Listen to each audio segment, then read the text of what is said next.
ایک دفعہ حضرت امیر علی ہمدانی نے حج کا ارادہ کیا۔ سفر کے دوران آپ کے پاس اتنا زاد رہ تھا، ختم ہو گیا۔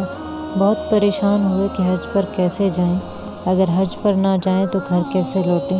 کوئی واقف و شناس پاس نہ تھا جس سے مدد طلب کرتے۔ اسی پریشانی میں آپ نے خدا سے دعا کی، اے میرے اللہ، میرے حق میں تو وہ بہتری کر جس میں تیری رضا اور خوشی ہو۔ اس کے بعد آپ مطمئن ہو کر ایک درخت کے نیچے لیٹ گئے۔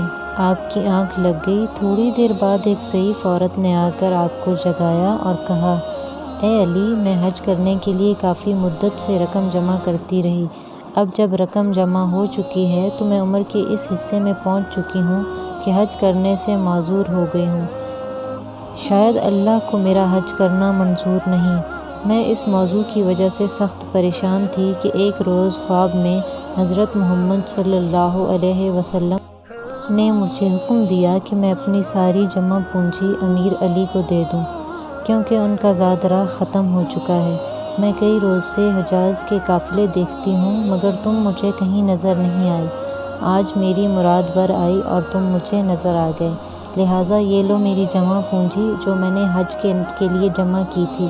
تم حج پر جاؤ اور روضہ رسول صلی اللہ علیہ وسلم پر جا کر میرا سلام عرض کرنا اور کہنا، خدا کے رسول صلی اللہ علیہ وسلم، میں نے آپ کے حکم کی تعمیل کر دی۔